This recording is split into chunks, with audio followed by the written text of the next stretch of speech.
Hi guys, welcome back to my channel. কেমন আছেন আপনারা সবাই? আমরাও খুব ভালো আছি বলতে গলাটা একটু বসে গেছে, সেই জন্য শুনতে একটু প্রবলেম হতে পারে আপনাদের। তো আজকে একটা লাল শাকের নতুন রেসিপি শেয়ার করব আপনাদের সাথে। লাল শাকটাকে খুব ভালো করে কেটে নিয়েছি, আর এদিকে মুসুরির ডালটাকে আরেক সাইডে ভিজিয়ে নিচ্ছি। মুসুরির ডালটা ভেজানো থাকলে না মানে রান্না করতেও খুব তাড়াতাড়ি হয়, তো সেদ্ধটা খুব ভালো হয়। তো সেই জন্য আমি সবসময় ডালটা একটু ভিজিয়ে রাখি। আর আপনারা এতদিনে জেনেই গেছেন যে আমি লাল শাক ভীষণভাবে গরম জলে, লাল শাক কেন, যে কোনো শাকই গরম জলে একটু ভালো করে ধুয়ে নিই। তো গরম জলে এটাকে একবার ধুয়ে নিয়ে ড্রেন করে নিলাম। তারপরে এবার কড়াইয়ে জল দিচ্ছি, জলের মধ্যে নুন দেবো। নুনটা আপনারা পরিমাণ মতন দেবেন, আমি পরে আর নুন দেবো না, যার জন্য একবারেই নুন দিয়ে দিচ্ছি। আর দিয়ে দিলাম মুসুরির ডালটা। এই যে ডালের সাইডে যে ফেনার মতন এগুলো হয় না, এগুলো খাওয়া কিন্তু একদম ভালো না। তো যতটা পারবেন ফেলে দেওয়ার চেষ্টা করবেন।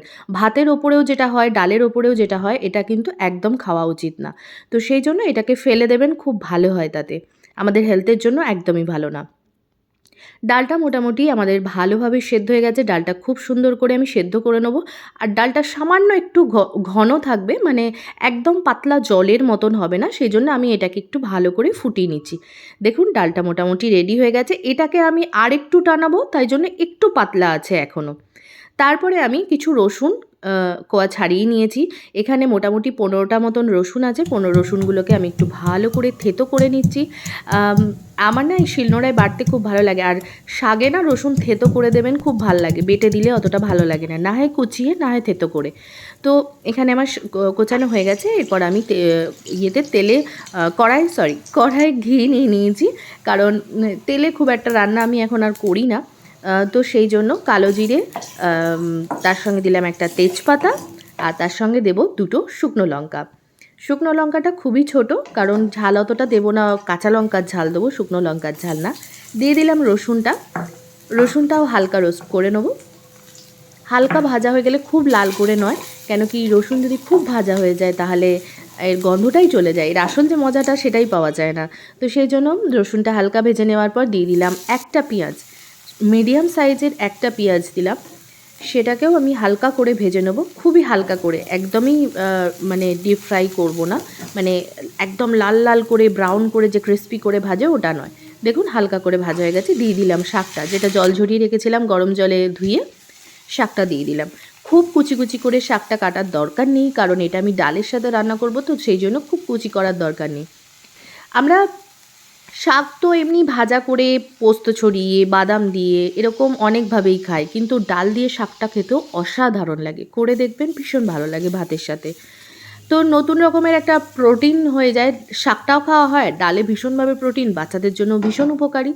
তো দিয়ে দিলাম কাঁচা লঙ্কা, কারণ এতে কাঁচা লঙ্কা শাকে কেন এতটা দিলাম, কারণ এটার সঙ্গে ডালটা আছে, যার জন্য ঝালটা একটু প্রয়োজন। দিয়ে দিলাম একটু হলুদ গুঁড়ো, কারণ ওই একই ব্যাপার, শাকে আমরা সাধারণত আমি হলুদ ইউজ করি না, কিন্তু যেহেতু এটা ডাল রান্না হবে সেজন্য হলুদটা দিলাম। পেঁয়াজ, হলুদ যাই কিছু দিই সেটা ডালের জন্য দিয়েছি। সেদ্ধ করা ডালটা দিয়ে দিলাম। এইবার এটাকে একটু ভালো করে আমি ফোটাবো। আর মনে রাখবেন, আপনাদের নুনটা চেক করে নেবেন, যদি মনে হয় যে একটু কম আছে তাহলে আবার দিয়ে নেবেন। যেহেতু আমার এখানে নুনটা পরিমাণ মতন একদম হয়ে গেছিলো, আমি আর পরে নুনটা দিইনি। তো এটাকে এবার ভালো করে একটু ফুটতে দেবো। অসাধারণ স্বাদের একটা রান্না হয়। সব সময় যে শাক ভাজা খেতে ভালো লাগে, বা অনেকেই আছেন যারা ডায়াবেটিসের প্রবলেম আছে, যারা ভাত খেতে পারে না, তারা শাক ভাজাটা কি করে খায়। তো এই রকমভাবে শাক যদি ডাল দিয়ে আমরা খেতে পারি, তো আমাদের একটা হেলদি মিলও হয়ে যায়। দুপুরবেলা যদি এরকম এক বাটি ডাল শাক দিয়ে খাওয়া যায়, তো একটা মিল কমপ্লিট হয়ে যায়, কারণ ডালে আমরা অনেকটা প্রোটিন পাই। এটা আমার রান্নাটা পুরোপুরি কমপ্লিট হয়ে গেছে, একদম দেখুন ঘন হয়ে গেছে। এর মধ্যে আর কিচ্ছু দেওয়ার নেই। তো এবার আমি একটু গরম মশলা দিয়ে দিয়েছি, গরম মশলা দিয়ে নামিয়ে নিলাম।